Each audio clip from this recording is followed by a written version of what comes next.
especialista em gestão de mercado em turismo e hotelaria pela ECA USP, atua profissionalmente desde 2002, desempenhando atividades nas áreas de educação e capacitação profissional, desenvolvimento de projetos e gestão de negócios sociais. Atualmente atua como gestora executiva da trilha de peregrinação turística Caminho da Fé, como secretária-geral da Rede Brasileira de Trilhas de Longo Curso e como consultora pela sua empresa no desenvolvimento turístico estratégico de territórios e de negócios e como consultora técnica no projeto da implementação da trilha Caminhos da Ibaipaba. Camila, obrigada, amiga, por estar aqui presente. Palmas, por favor. Né? Vou convidar também o José Antônio Costa Sintra, engenheiro, economista, proprietário rural e presidente da Associação dos Proprietários da Serra Fina. Seja muito bem-vindo. Obrigada por aceitar o convite. E mais uma amiga querida que está aqui no palco comigo, Paula Rascão, turismóloga, com pós-graduação em Turismo e Cultura.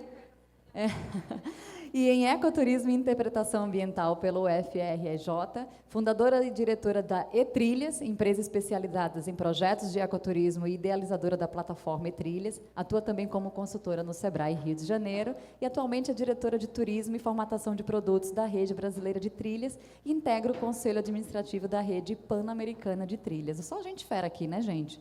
Pense, né? Pense nos mulherão. Então, Camila, vou deixar com você. Vou te passar esse microfone que eu acho que fica melhor. Esse daqui está funcionando. Bonito esse microfone, hein, Poliana? A gente tenta. Combinou com você, amiga. A gente tenta fazer a coisa bem. Gente, a gente vai tentar, então, obrigada pela presença de vocês. A gente vai tentar ser rapidinho, ficar mais para cá, para não dar eco. Um dos nossos objetivos, né, conversando com o Luizão, quando o Abeta estava sendo planejado, uma das coisas que a gente vem falando bastante na Rede Brasileira de Trilhas é entender como é que as trilhas se estruturam enquanto produto turístico. Né? Porque boa parte do nosso trabalho, enquanto rede, é auxiliar no processo de implementação. Organização, estruturação de territórios, né? Organização das iniciativas, auxiliar os voluntários, capacitações. Mas chega um determinado momento de organização dos movimentos que ele precisa ter uma certa maturação, né, maturidade organizacional, para que ele consiga se posicionar no mercado. Então, a gente já vem há um tempo tentando fazer essa abordagem, né, de trilhas como produto turístico, porque quando a gente vai para a feira, para as feiras de turismo, quando a gente vai falar de representatividade, para falar da trilha como produto, a gente tem um pouco de dificuldade, porque, muitas vezes, as trilhas elas não têm essa base de informação para a gente falar diretamente com o consumidor final. Né? Porque não adianta nada a gente trabalhar todo o processo de estruturação das trilhas e aí chega numa situação em que a gente não consegue apresentá-las enquanto um produto para que as pessoas, para que a gente atinja a nossa missão, né? Transmitir o conceito de conservação e restauração, transmitir, né, a trilha como um aparelho de lazer e recreação e promover o desenvolvimento econômico das localidades por onde ela passa, porque sem consumo isso não existe. Então, a ideia era trazer aqui, nessa mesa, 3 exemplos, né, de trilhas. Então, Paula vai falar bastante da realidade do Rio de Janeiro. Então, a gente está trazendo uma realidade meio que do Sudeste. Vai falar bastante do Rio de Janeiro, desse processo de estruturação de trilhas como produto naquele território. O José vai falar de como é que funciona isso na Transmantiqueira, em específico, no trecho no setor da Serra Fina. E eu vou falar um pouco do Caminho da Fé, como uma rota de peregrinação. Faço a gestão do caminho já há 11 anos. E, quando eu entrei, tinha um pouco dessa diferença de como é que a gente precisava adequar aquele produto pela ótica do usuário. E aí, uma das principais estratégicas foi fazer pesquisa. Né? Ou seja, precisava saber o que é que essas pessoas queriam. Né? O que para elas, na opinião delas, era fundamental aquele produto estar estruturado para que ele tivesse uma qualidade pela ótica de quem estaria usando uma trilha para fazer 300 quilômetros, 400 quilômetros, 500 quilômetros. E hoje a gente tem vias dentro do Caminho da Fé de 894 quilômetros, né? Com o mesmo padrão de qualidade quando você faz os últimos 135 finais, por exemplo. Então, uma das estratégias principais foi ouvir, né? Foi entender, foi organizar essas informações e criar planos e processos de trabalho para fazer com que aquilo, no curto prazo, atendesse às expectativas. Então, eu vim contar um pouquinho dessa experiência no Caminho da Fé. Então, quero começar pela Paula, para ela poder falar um pouquinho dessa questão de desvendar um destino por meio, né, da capacitação, da adequação do trabalho dela. Obrigada, Camila. Boa noite, obrigada para os guerreiros que chegaram até aqui, né? E estão dispostos a nos ouvir um pouquinho. Prometo que você é bem objetiva, bem rápida, né? A ideia é mostrar como a gente vem trabalhando na estruturação de destinos, tendo trilhas de longo curso como indutoras, né, do turismo de natureza. Então, opa, como é que eu passo isso aqui? Passei. Calma aí. Passei demais. Vamos deixar nessa mesmo, porque a anterior era para me apresentar, Polly já me apresentou. Então, eu venho trabalhando, né, eu sou fundadora da E-Trilhas, que é uma empresa que está há 17 anos no mercado, trabalhando exclusivamente com projetos de ecoturismo. A gente tem um acordo de cooperação técnica com a Rede Brasileira de Trilhas, né, que tem como objetivo planejar o uso das trilhas e dos atrativos naturais, ativar a cadeia produtiva do turismo, tendo as trilhas como indutoras, e produzir um conteúdo que promova, né, conhecimento e uma visitação mais segura e mais sustentável, né, que promova a educação ambiental. E foi exatamente o que você falou, né, Camila? Não adianta a gente ter uma trilha estruturada se a gente não comunica, né, se a gente não passa exatamente as informações necessárias para que a pessoa possa visitar com segurança. Então, todo o trabalho da E-Trilhas hoje é baseado no acervo técnico, né, que a Rede Brasileira de Trilhas... deixa eu ver, está dando uma microfonia, será que é melhor ficar... beleza. Então, todo o trabalho que a gente vem desenvolvendo é em cima desse acervo técnico que a Rede Brasileira de Trilhas disponibiliza para qualquer destino que tenha interesse em desenvolver suas trilhas como produto turístico, né?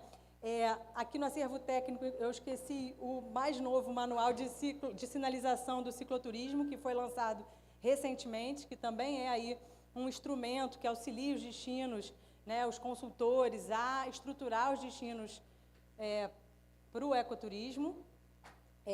Tá mal aqui, hein, gente, de passar. Então, vamos lá. A gente basicamente trabalha com esse fluxo, né, de mapeamento, montar um projeto de sinalização, trabalhar na produção de conteúdo e capacitações para a rede empreendedora, né, e para gestores também, e tudo isso no final é entregue numa plataforma digital, tanto o conteúdo para divulgar as trilhas, mas também tem uma parte, né, de trás ali que gera dados estatísticos para os gestores públicos. Então, pode passar, por favor. A gente, na etapa de mapeamento, a gente percorre as trilhas, validando, mapeando, entendendo, marcando em GPS seus atrativos, a rede empreendedora, criando, né, sistematizando toda essa informação e criando a base do projeto. Pode passar. Né? Então, aqui tem algumas imagens. Toda a classificação de trilhas é feita de acordo com as normas da BNT, né, tanto do cicloturismo quanto da caminhada. Pode passar. Volta um minutinho. E aí a gente faz esse mapeamento dos atrativos turísticos, né, porque também não adianta a gente ter um caminho estruturado se a gente não tem aonde levar essas pessoas. Essas pessoas querem vivenciar o destino. Então, a gente trabalha fazendo esse mapeamento também dos atrativos turísticos e da rede empreendedora das trilhas. Pode passar, por favor. Cria uma identidade visual de acordo com as diretrizes da Rede Brasileira de Trilhas. Então, essa é a marca de uma trilha recente que a gente acabou de lançar, que é a Volta das Águas de Rio Claro, né? E essa é uma série de marcas, de destinos que a gente já desenvolveu, né, dentro dessas diretrizes. E aí a gente vai para um projeto executivo de sinalização, onde a gente faz, né, aqui tem um mapa com um número, né, então em GPS a gente marca quais pontos têm que ser sinalizados e com qual tipo de sinalização. Se é uma rústica, se é uma tabuleta, se é um totem, se é uma placa interpretativa, né? Então, aí a gente tem o passo a passo, né, desde o projeto e até a sinalização recente da Rota Cabista. A Natália está aqui, né, da Secretaria de Turismo de Arraial do Cabo, que foi uma trilha recentemente lançada, Arraial do Cabo vem trabalhando essa transição de um turismo de massa para um turismo sustentável, então vem trabalhando aí em diversas frentes, e a Rota Cabista é uma dessas frentes, né? Pode passar. Essas são as placas interpretativas da Rota Cabista, porque Arraial do Cabo entende que tem que trabalhar a interpretação ambiental, tem que educar esse visitante, tem que mostrar realmente que Arraial do Cabo tem história, né? Tem muita coisa legal para passar para o visitante, que vai muito além de praias exuberantes, né? Que a gente já sabe que Arraial do Cabo tem. E aí a gente vai para uma etapa de produção de conteúdo, né? Texto, fotos, vídeos, né? A gente tem o parceiro, mais do que parceiro estratégico, que é o Abelardo Walsh, que está aqui trabalhando, por isso que eu acho que ele não está aqui na nossa palestra agora. Então, o Abelardo, ele tem uma vivência muito grande outdoor, ele entende isso muito bem e ele consegue passar isso em vídeos. No final, eu vou passar um vídeo que a gente produziu juntos, né? E aí a gente vai para essa parte de comunicação. A entrega ela é feita dentro de um website, de um aplicativo que tem uma dashboard de dados, com dados de visitação, né? Para que o gestor possa, né, ter iniciativas de uma forma mais estratégica e mais alinhada com o que o visitante dele quer e qual o uso que ele está dando para as trilhas dele. Pode passar.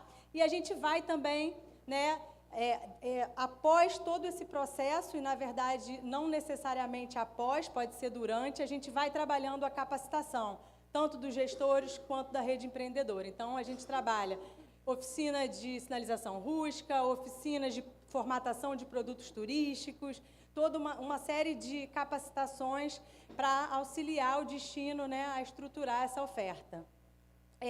Eu trouxe aqui algumas ações que a gente realizou, né? Recentemente, no ano passado, na verdade, em 2024, a gente participou de uma aceleração da Embratur, a empresa foi selecionada, no final ficaram 3 finalistas e nós fomos contemplados com uma verba para a gente fazer uma ação. Durante todo o processo, a gente defendeu as trilhas de longo curso como um produto turístico, né? E fomos contemplados, fizemos uma ação com a Trilha Amazônia Atlântica, uma parceria que deu muito certo. Essa ação foi justamente para mapear a rede empreendedora da Trilha Amazônia Atlântica, implementar uma vitrine de produtos no aplicativo, né? E aí a gente colocou cupons de desconto no aplicativo para a gente entender o uso. Pode passar. E fizemos uma série de ações de marketing em pontos turísticos com parceiros estratégicos, né? O Ideflor Bio foi muito presente durante essa ação, deu um apoio muito grande para a gente. E a gente conseguiu ter resultados muito expressivos. E aí eu trouxe aqui, Camila, não só do Rio de Janeiro, eu trouxe alguns projetos que a gente está trabalhando de estruturação de trilha como produto turístico. A Travessia Guadacã é uma travessia que está sendo implementada no Pantanal, na Serra da Molar, né, que eu tenho o prazer de dividir essa formatação com a Poliana Pugas, que está trabalhando na parte de segurança, né, veio assim trazendo muito conhecimento, agregando muito esse projeto também. É uma travessia de 60 quilômetros no cume da Serra do Amolar e depois a gente tem lá um trecho aquático de 20 quilômetros indo até uma comunidade, passando no entorno do Parque Nacional do Pantanal Mato Grossense. Caminhos de Trajano de Moraes foi assim o primeiro projeto que a gente implementou essa metodologia. Eu atuo também como consultora do Sebrae, então a gestora me chamou e falou, olha, Trajano de Moraes quer trabalhar o ecoturismo, o que você me recomenda? Eu falei, bom, deixa eu desenvolver um projeto aqui, né, de acordo com as diretrizes da Rede Brasileira de Trilhas, que hoje é a política pública que eu acredito que é a maior indutora do ecoturismo no Brasil. E aí a gente desenvolveu essa metodologia e testou com o Trajano de Moraes e tivemos resultados bastante expressivos, que eu vou passar o vídeo no final dessa apresentação. Pode passar? E aí o Sebrae se tornou um grande parceiro, né? A gente desenvolveu o projeto Trilhas de Pati, em Pati do Alferes, que é uma cidade muito conhecida pelo turismo rural, né? Eles têm lá a Festa do Tomate, que é muito conhecida, então não à toa que a pegadinha com os tomates, que é um símbolo da cidade. No Rio de Janeiro você fala em Festa do Tomate, então você já enxerga Pati do Alferes. E a Volta das Águas de Rio Claro foi um projeto contratado pela Prefeitura Municipal. Rio Claro é um município assim, que tem um potencial enorme, muitas cachoeiras, locais realmente bacanas, tem uma produção agrícola muito legal e não tem turismo, né? O turismo é incipiente, a gente tem dificuldade de encontrar uma hospedagem e eles estão apostando no turismo, né, na trilha de longo curso, como indutora do turismo no município. A Rota Cabista, como eu falei, isso aí são algumas fotos da Rota Cabista, que realmente... a Rota Cabista é um projeto que eu tenho muito carinho, porque eu sou da região dos lagos, né? Eu nasci e cresci na região dos lagos, então eu convivi com esses pontos aqui a minha vida inteira, a minha infância inteira. E aí a região tomou um rumo do turismo de massa que foi muito ruim, sabe? E eu vivencio isso na pele. Então, quando eu fui convidada para desenvolver esse projeto em Arraial do Cabo, isso me trouxe uma satisfação enorme, né? E um orgulho, porque a gente está fazendo em Arraial do Cabo uma transição de modelo, né? E eu estou participando dessa transição. Eu fico muito feliz por isso. Esse projeto ele foi lançado e a Secretaria de Meio Ambiente, junto com a Secretaria de Turismo, está trabalhando fortemente já em monitoramento, em ações de conservação ambiental, estão trabalhando a sinalização e com pouco dinheiro, mas do jeito que dá, eles estão fazendo acontecer. E aí, recentemente, o SEBRAE me chamou para agregar valor à Rota Cabista, trabalhando junto com a Resex, Marinha de Arraial do Cabo, o turismo de base comunitária. Então, a gente está desenvolvendo uma série de produtos que vão atender diretamente a Rota Cabista, né? Muito em breve, vocês vão conhecer uma nova Arraial do Cabo. É claro que isso é um processo, leva um tempo, mas a gente está trabalhando, né, de uma forma muito legal, muito boa e com grandes parceiros, porque sem parceiro a gente não chega em lugar nenhum, né? Então, falando em parceria, esse é né, eu montei isso aqui para Arraial do Cabo e é justamente a forma que a gente está trabalhando, né? Fazendo essa engrenagem, né, rodar da melhor forma possível, unindo gestores, empreendedores locais e visitantes, e trabalhando essas três esferas, junto com o SEBRAE, junto com o INEA, junto com o ICMBio, com a Rede Brasileira de Trilhas, com a Prefeitura, com a Embratur, que vem buscando cada vez mais produtos sustentáveis para poder vender fora do Brasil, né? E a gente está tendo um retorno bacana disso. Então, a nossa ideia realmente é conseguir fazer com que esse ciclo que a gente, né, tanto fala e tanto sonha, funcione. Eu vou terminar minha apresentação, como eu disse, ia ser super objetiva, e vou passar para vocês um vídeo que a gente fez exatamente 1 ano depois que a gente saiu de Trajano de Moraes. Muito obrigada, gente.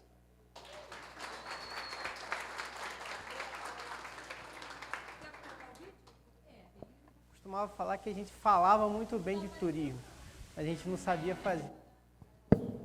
Oi.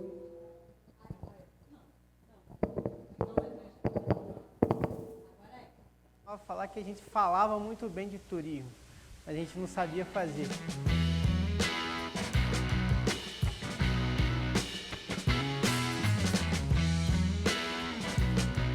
O Caminho de Trajano foi uma parceria da Prefeitura de Trajano de Moraes, Secretaria de Turismo e SEBRAE. O SEBRAE que nos apresentou a Rede Brasileira de Trilhas.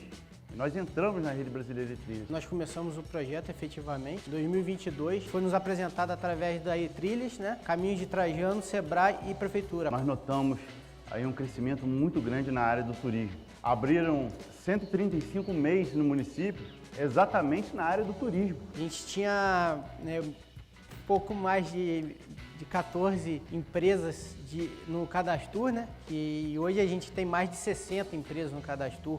O dinheiro vem de fora do turista e fica aqui. O E-Trilhas, ele fez o aplicativo, fez toda a parte de consultoria, junto com o SEBRAE. Nasceram aqui em Trajano novos empreendimentos, como restaurantes, pousadas, hotelaria. Estamos tendo um crescimento muito grande aí nos estabelecimentos, pizzaria, né, lanchonete, cafeteria. Sempre trabalhei com oficina de moto na cidade de Trajano, já com esse segmento, né, de locação de moto e quadriciclo. E depois da adesão da Rede Brasileira de Trilhas no Caminho de Trajano de Moraes, eu vi a ideia, né, me deu aquele boom de montar a pousada. Aí eu me formalizei, coloquei mais uma atividade no meu CNPJ, que é a hospedagem. Trajano tem em média 10 mil habitantes, né? Então, uma cidade pequena. Então, com isso, nós conseguimos identificar pessoas em que não são daquela rotatividade do dia a dia. O projeto ele traz mais o público da galera que gosta de uma caminhada, gosta de uma corrida de montanha. Com isso também eu acabei virando guia também, né, condutor de aventura dessa rapaziada aí. Eu sou corredora de montanha e eu gosto de fazer provas de longa distância, né? Sou ultramaratonista. Eu trabalhava numa academia, sou personal trainer e treinadora de corrida e pedi demissão lá e vim pra cá e abri minha pousada lá do Rio, morando no Rio. Eu descobri o aplicativo Caminhos de Trajano de Moraes e muitas trilhas, mesmo vindo para cá durante a adolescência toda, eu não descobri, eu não conhecia muita coisa. Então o aplicativo me ajudou a conhecer várias trilhas muito legais aqui na região. Estou muito feliz com o resultado que isso está se tornando, né? A gente vendo essa coisa acontecer no município, dá essa coragem de chegar ao ponto de construir. Hoje a gente fala muito bem de turismo, de ecoturismo, também agora a gente sabe fazer.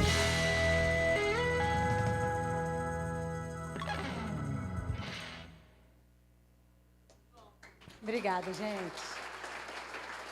Esse menino é muito legal, o Tatá, que ele, assim, ele foi vendo as oportunidades e ele foi agarrando tudo. Ele virou guia, ele fez pousada, ele não sei o quê, e ele tá bombando, assim, é muito maneiro ver a evolução dele dentro do projeto. Valeu, Paula. Zé, vamos lá? Pode colocar a segunda?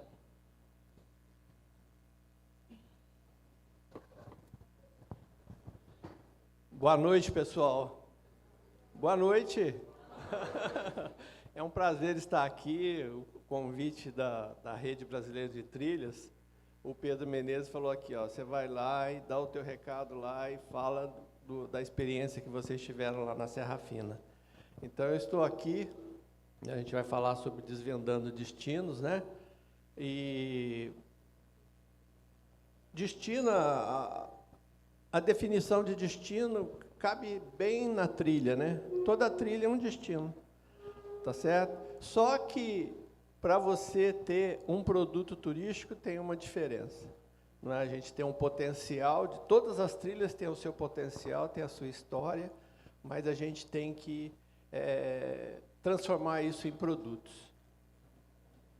Pode mudar. Eu não... Então, e aqui estão as pegadas da Rede Brasileira de Trilhas. Então, vocês veem que tem destino para todos os gostos no Brasil, através da rede, não é? E seria impossível falar de todos. Então, eu vou falar de um. Pode mudar. Que é esse aqui. Essa foto é no estado de São Paulo, divisa com Minas. Quando eu vi essa foto aqui, eu falei assim, nossa, é um lugar maravilhoso. E a Serra Fina.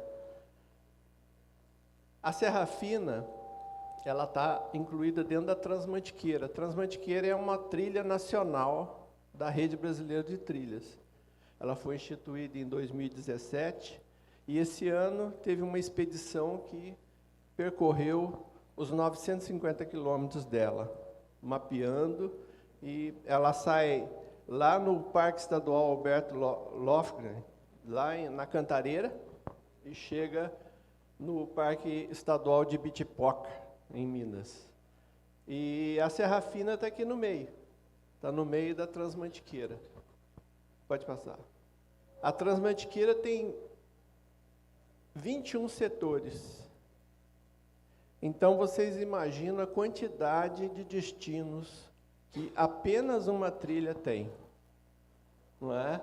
Cada setor desse é um pedacinho da trilha que pode ser desenvolvido como um produto turístico e ser feito na sua totalidade.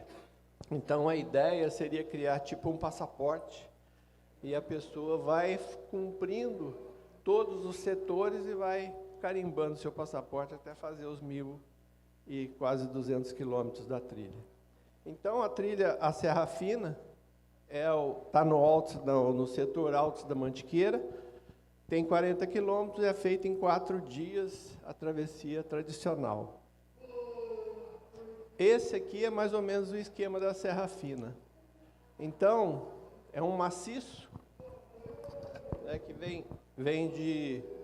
vem aqui de Passa Quatro até Itamonte, e ela tem essas 3 entradas. Então, quando a gente deparou com a Serra Fina em 2021, teve um incêndio na Serra Fina, queimou 600 hectares da Serra Fina. E nós, proprietários rurais, nos sentimos na obrigação de fazer alguma coisa para que isso não perdurasse, para que a gente tivesse essa serra para o resto da vida, não é? E para as gerações futuras. Então, nós criamos uma associação de proprietários. Nós somos os proprietários do maciço inteiro. Nós juntamos todos os proprietários e fizemos a estruturação dessa trilha.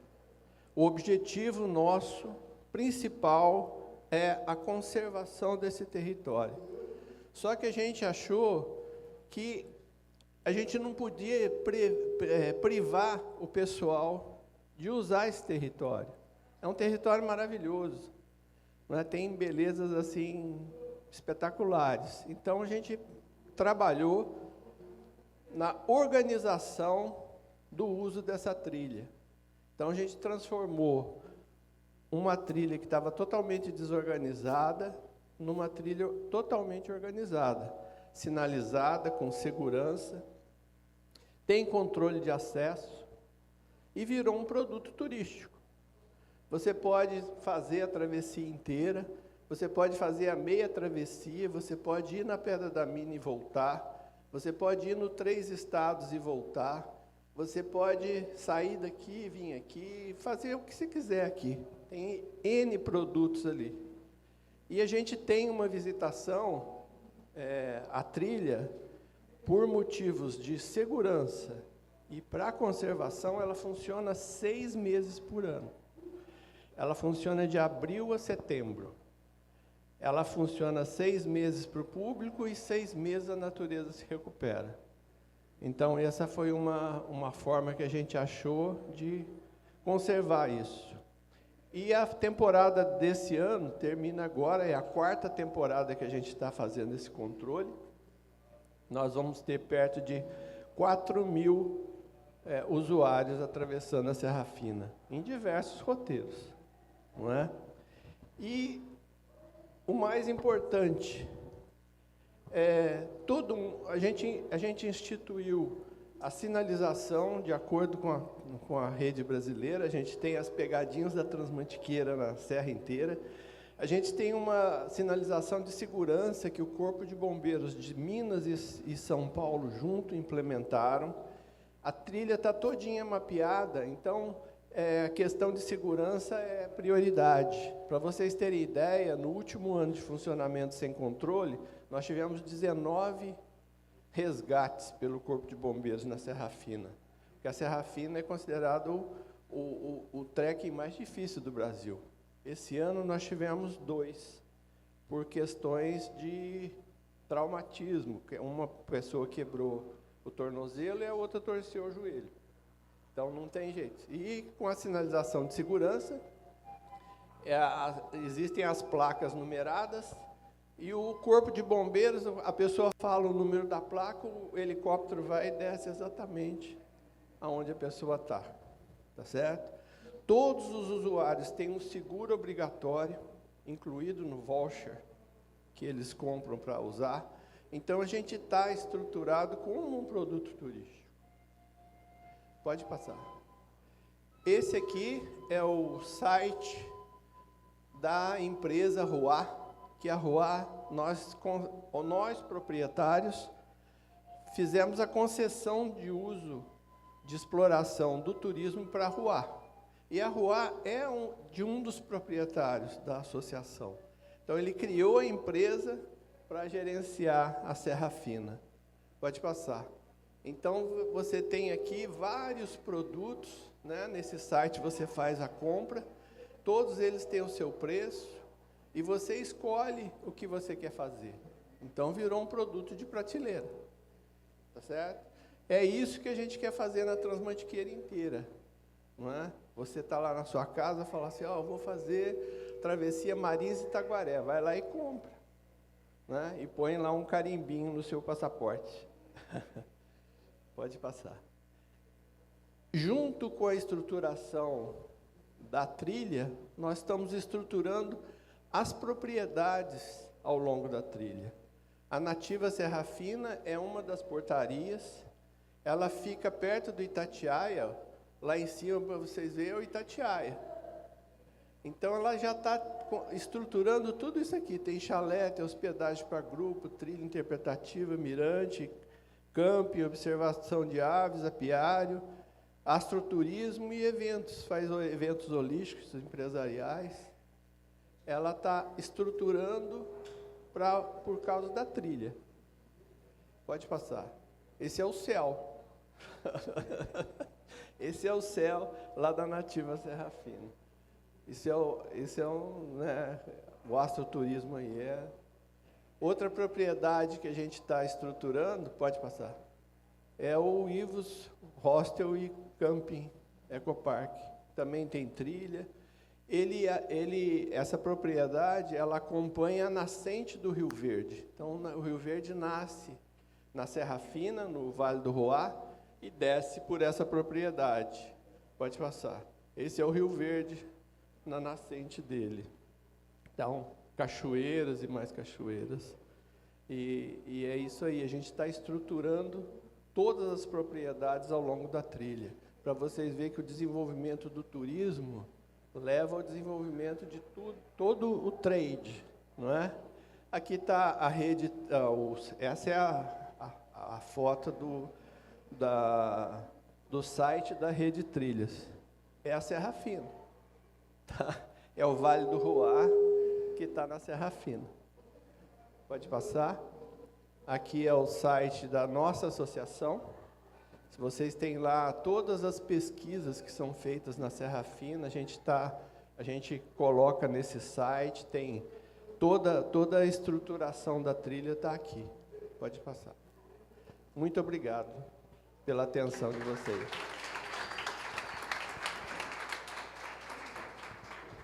Nossa, muito legal, né? A gente viu dois modelos, duas situações muito interessantes de estruturação de produto. Primeiro, a Paula, né, pelo aspecto da consultoria, né, e do engajamento, muito pela instância pública, né, ou seja, a articulação do desenvolvimento do destino pela ótica pública, né, pelos municípios, a estruturação disso via gestão pública. Por outro lado, o José traz uma realidade da organização de um território, de uma área, pela ótica da iniciativa privada, ou seja, dos produtores rurais, o que não é comum isso acontecer dentro da rede, até porque a gente tem uma certa dificuldade de fazer com que proprietários se envolvam, né, na atividade, principalmente com autorização de passagem, muitas vezes. Então, olha quantas modelagens a gente enxerga, né, existem de possibilidades para a estruturação de produto. Esse negocinho aqui, de fato, não está funcionando? Hã? Ah, entendi. Ô, gente, vocês não querem sentar lá? A pessoa vai e muda tudo o negócio. Não, é porque eu vou ter alguns slides, então eu vou dar uma passadinha rapidinha. Bom, então, falando um pouquinho, né, e aí eu venho mostrar um pouquinho de uma análise macro em relação à rede, e quando a gente olha para essa parte da estruturação de produto turístico, quais são os componentes? O que é importante, né, analisar e perceber numa trilha que ela está pronta para ir para o mercado e se colocar, né, pela ótica como um produto turístico, para ser promovida, para ser consumida, para estar dentro de uma plataforma, para estar dentro de um portfólio, para ter a representatividade, por exemplo, de uma instituição como a Embratur, que é uma agência de promoção. Para a gente poder, por exemplo, estar dentro de um portfólio da Embratur para estar sendo apresentado lá fora, você tem que atender requisitos para conseguir se posicionar dessa maneira, né? Então, precisa ter atenção em relação a isso.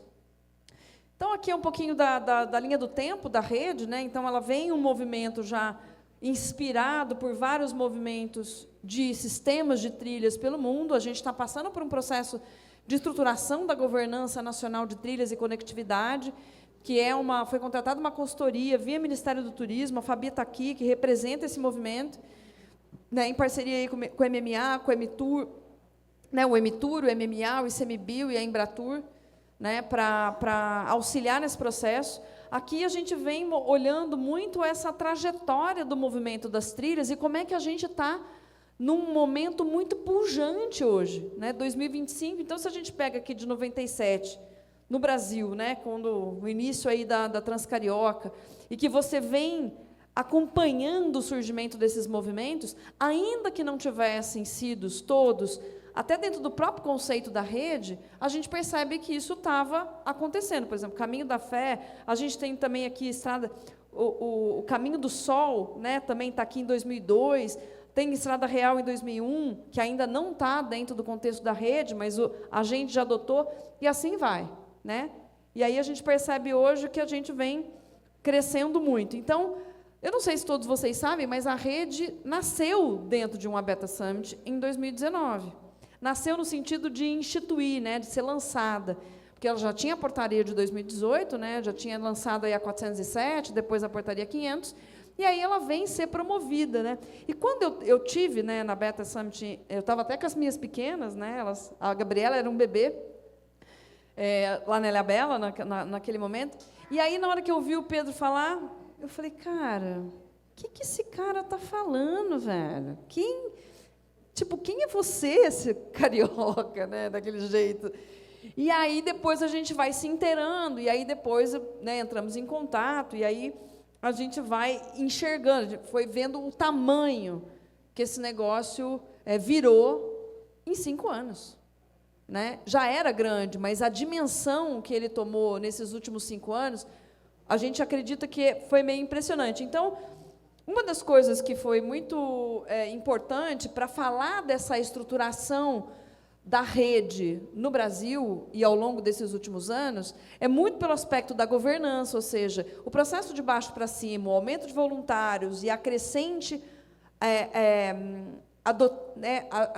pessoas, territórios, lugares, cidades, estados adotando a proposta, vem mostrando muito a representatividade, e isso vem sendo exemplo quando a gente começa a perceber a estruturação de políticas públicas estaduais querendo implementar, querendo ter uma base, né, de informação para que as iniciativas se consolidem por meio dessa proposta. Então, Santa Catarina, Paraná, Rio Grande do Sul, a gente tem hoje uma lei, né, a Federação Gaúcha de Trilhas, a Rede Paranaense, a Rede Catarinense, né, está estruturando o processo da rede no Rio de Janeiro, por meio da Volta ao Rio. A gente vai ter o lançamento, amanhã, com o primeiro Seminário Paulista de Trilhas, da política pública da rede estadual, né, da rede paulista de trilhas, né, em parceria com a Secretaria de Turismo do Estado, com a Fundação Florestal e com a rede. Então, a Ana Clemente, que está aqui, foi uma das pessoas que comprou essa, né, ela e a Fundação Florestal, da gente incentivar isso mesmo, porque na hora que a gente faz um levantamento, que é um dos dados que a gente tem no guia, que foi lançado ontem também, que a gente também vai falar sobre ele amanhã, a gente tem muito movimento dentro do Estado. Então, uma das coisas que a gente percebeu dentro do Estado de São Paulo é que a quantidade de iniciativas ela é tão forte quanto o Estado é de mandar gente para fora. Então, a gente tem um valor aqui dentro que precisa ser o quê? Organizado, trabalhado, estruturado. Então, a rede, a gente vem identificando toda essa grande oferta, né, de movimentos e trilhas se estruturando e promovendo cada vez mais o uso, seja ela de pequenos trechos, trechos de um dia, trechos de 2 dias, trechos de final de semana. Então, isso daqui é um pouquinho do que a gente tem. A gente tem aí mais de 237 iniciativas hoje identificadas na rede. E aí, como é que a gente vem percebendo isso?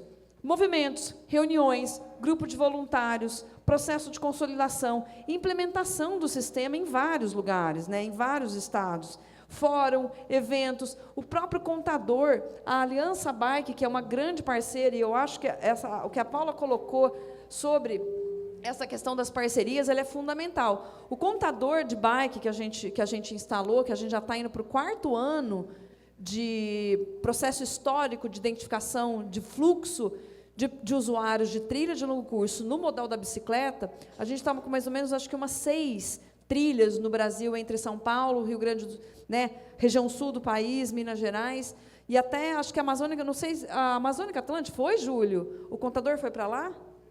Não, não foi. Mas tem alguma coisa lá para cima também, para identificar volume, e a gente percebe que o volume de usuários cresceu nos últimos 4 anos, mas assim, de forma muito significativa. Só no Caminho da Fé foi mais de 40% de um ano para o outro. Então, isso é um indicador de que, quando você tem um produto estruturado, o próprio processo orgânico de comunicação do usuário faz a demanda crescer, e eu vou mostrar isso para vocês um pouquinho aqui. Então, o processo de implementação, planejamento, ações ambientais, ações de sinalização, reunião, e aí a gente vai percebendo esse crescimento, né? Aumento do movimento dos voluntários, sinalização, eventos, né? A quantidade de eventos que a gente teve nos últimos anos, não só os congressos, né? Que a gente já teve 3 congressos, estamos planejando para abril do ano que vem, entre abril e maio, o primeiro Pan-Americano e o 4º Congresso de Trilhas, que vai ser em Foz do Iguaçu, o ano que vem.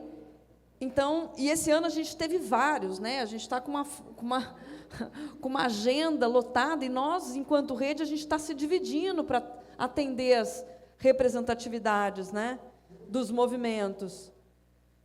Da quantidade, né, de trilhas. O Congresso em Niterói foi maravilhoso. O ano passado, aqui em São Paulo, também foi incrível, no Ibirapuera.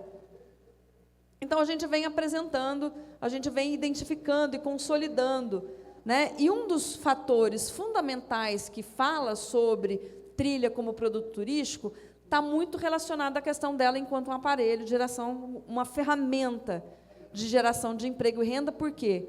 Porque é quando a gente vai estruturar ela enquanto um negócio e envolver produtos e serviços. Trilha sem infraestrutura turística não tem, em geral, é difícil de você conseguir fazer com que ela se dê. Obviamente, a gente tem um movimento montanhista muito latente, né, em termos de viagens autônomas, onde você tem, esse indivíduo ele tem uma capacidade que eu acho que é incrível alguém ter a capacidade, o desprendimento de fazer uma travessia, de fazer de forma autônoma, ou seja, ele carrega tudo, ele se organiza com alimentação, ele se organiza com acampamento né, remoto. Então, é difícil. Existe um percentual, talvez, né, eu não sei medir, a gente teve um censo em 2020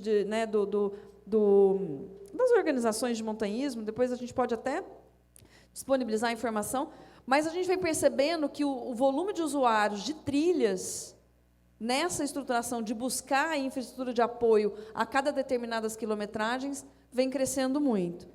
Então, uma das estratégias que a rede tem é que, por meio das trilhas nacionais, que nada mais é do que a conectividade de trilhas estaduais, regionais e locais, a gente consiga criar uma malha, né, uma rede, uma teia de movimentos que se conectam. Então, a gente tem aí, né, a Oiapoque Barra do Chuí, que não necessariamente ela é uma trilha,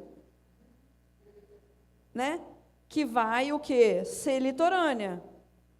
Ela pode ser uma trilha, no conceito, que vai ligar várias outras. Aliás, esse desenho é seu, né? Eu roubei ele. Transmantiqueira, Caminho dos Goiás, Caminhos do Pebiru, Caminhos Coloniais, Transespinhaço, Caminhos do Rondon, e assim vai, que são movimentos de trilhas nacionais que vão conectando várias outras trilhas nesses territórios. Então, a trilha, e eu dou o exemplo, obviamente, do Caminho da Fé, porque a gente trabalha dessa maneira, o ordenamento e desenvolvimento de uma trilha como produto, ele precede, principalmente a organização. Então, em todos os processos que a gente falou aqui, a gente está iniciando esse trabalho por meio da organização da trilha enquanto, minimamente, sinalização. Ela existe no chão? Se ela não existe no chão, ela é um conceito, né? E a gente parte do pressuposto que uma das principais ferramentas para que ela exista é a identificação da sinalização no território. Porque nem todo mundo vai usar aplicativo ou GPS para ficar olhando no coisa e falando, eu estou certo.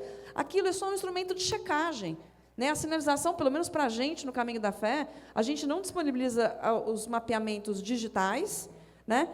E a gente é muito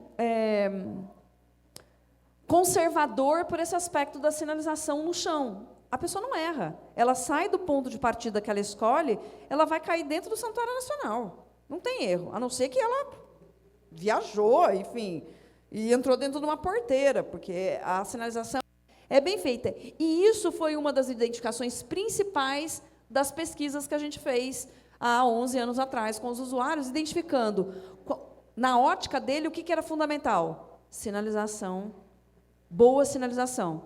Então, a gente tem um sistema de manutenção de sinalização. O Caminho da Fé tem 2.000 quilômetros de trilha 100% sinalizada, que é refeita 2 vezes por ano. Uma no primeiro semestre e uma no segundo semestre. Então, a gente não termina o primeiro... A gente não, né, começa em janeiro, termina em julho, já começa tudo de novo.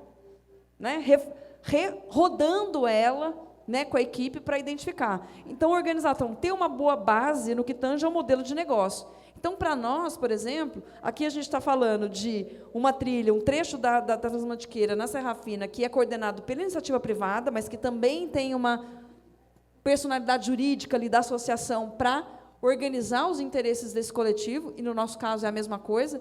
O Caminho da Fé é gerido pela Associação dos Amigos do Caminho da Fé, que é uma entidade privada de direito público, que tem como base dos associados os municípios. Então, são 72 municípios que fazem parte do caminho nos 2 estados, né, São Paulo e Minas Gerais. Tem uma base de informação ao consumidor, porque, na nossa concepção, como a gente sempre promoveu ela para que ela tivesse condição de atender quem quisesse fazer o caminho, a peregrinação de forma autônoma, a gente tinha que dar todas as informações para que ele conseguisse planejar a viagem dele, botar uma mochila nas costas e sair andando. Né? Então, onde ele dorme, onde ele come, o que ele tem em cada quilometragem, qual que é a infraestrutura, de onde ele sai, que tipo de transporte ele pega, quais são os primeiros pontos de partida, o que ele precisa para adquirir a credencial, quanto que ele gasta, qual é o material que ele tem que usar, que tipo de mochila, que tipo de...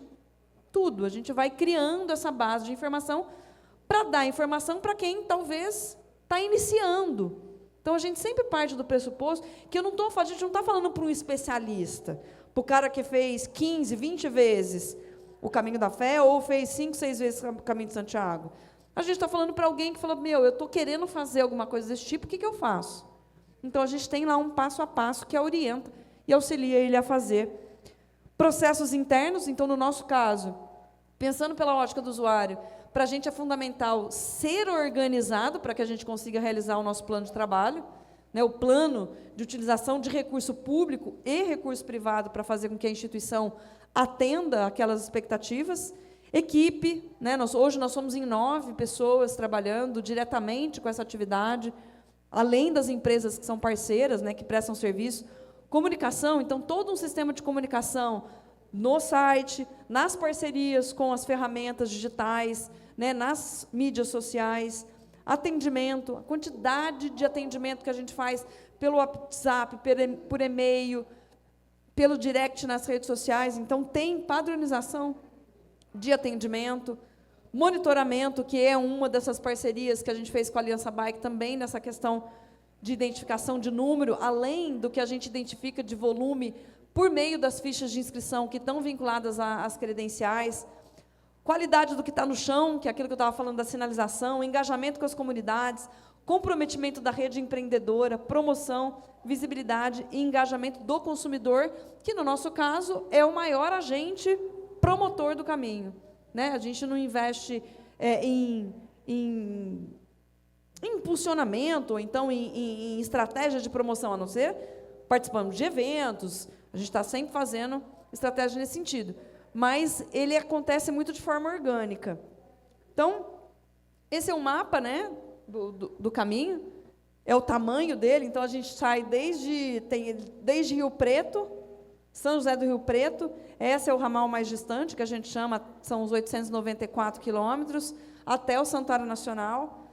Tudo que é branquinho a gente chama de ramal, e o eixo principal, que é o ramal principal que a gente fala, é o amarelo, ou seja, a maior parte, né, quase 90%, termina ali. E dentro dele a gente tem vários circuitos, né, circuitos fechados que as pessoas fazem ida e volta, eu começo num ramal, eu termino em outro, e aí elas vão oscilando, porque a informação é a mesma, a quilometragem pode mudar, mas a sinalização, né?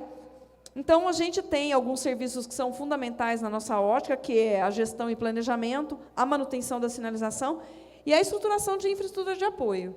Sem essa infraestrutura de apoio, dificilmente a pessoa vai conseguir fazer ou ela vai se organizar para fazer, porque você não tem uma centralização dessas informações. Fala um pouquinho da nossa visão estratégica, e essa é a nossa curva de crescimento. Então, o Caminho da Fé hoje tem 23 anos, e ele tem, essa é do de 22 anos, né? Fez 23 anos esse ano. Esses são os dados, os últimos dados de 2024, que a gente teve 27.400 peregrinações únicas durante o ano. E a gente sabe que tem um número de 40% em cima disso de pessoas que vão e não adquirem a credencial, e a gente não tem como computar essas informações na nossa base de dados. Mas isso já é um grande indicador de fluxo. Então, é gente imputando recurso.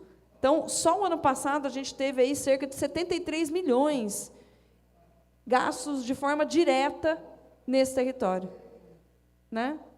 Economia de consumo, ou seja, hospedagem, alimentação, compra de souvenir, ou seja, o custo médio que ele gasta. 60% disso são ciclistas e 40% são pedestres. A gente só... Opa, eu que fiz isso? Apagou. Ah, mas volta, é que eu acho que eu apertei errado. E aí a gente tem os dois modais, né, as motivações, que para a gente é muito importante entender o que é que está fazendo esse cara fazer uma viagem dessa. 781 empreendimentos na base da rede empreendedora, que são empreendimentos que a gente se relaciona em cada cidade, a gente sabe quem são os nossos parceiros, eles também são promotores, e aí depois vai aparecendo outros serviços, né, como a parte das operações, dos serviços de carregamento de bagagem, transporte de passageiro, e assim sucessivamente. Então, quando a gente dá o feedback para a comunidade, para a rede empreendedora, por exemplo, para a estruturação, para a gente poder começar a fazer promoção externa, para começar o processo de internacionalização do caminho, a gente precisa melhorar a língua, a gente precisa melhorar o sistema de pagamento, porque o estrangeiro não tem Pix, né? Então, ele chega lá, como é que é a forma de pagamento? Dinheiro ou Pix? Não vai andar com dinheiro no bolso, né? E ele não tem Pix.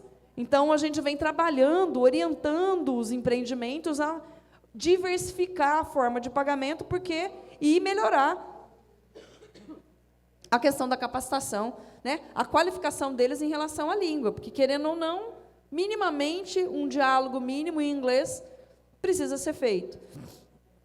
Isso para quê? Para que a gente consiga, no médio prazo, conseguir ter uma estrutura de negócio para conseguir promover para fora e começar a atrair estrangeiro.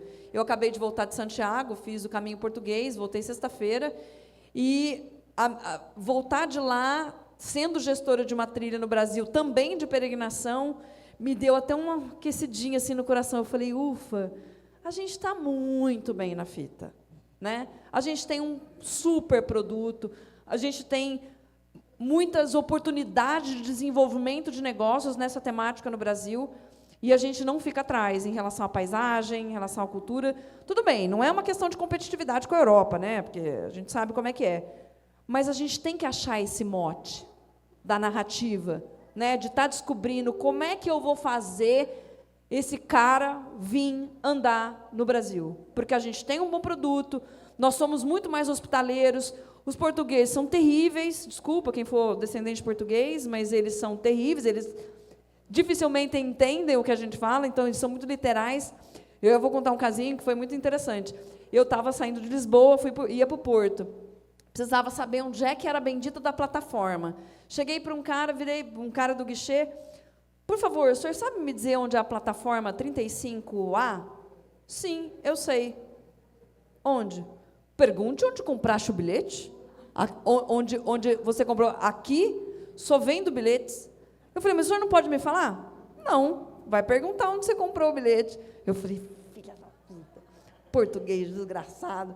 Saí cheia de mala procurando, mas enfim, os espanhóis não preciso nem falar, né? Eles são terríveis, acho que eles estão tão cansados da quantidade de gente, e aí é um pouco de refletir sobre turismo de massa também, né? Então, o que a gente quer? A gente quer a gente quer aumentar a demanda, mas a gente quer uma demanda qualificada. A gente pode diluir isso no ano, porque a quantidade de gente que tinha fazendo aquilo lá era bizarro.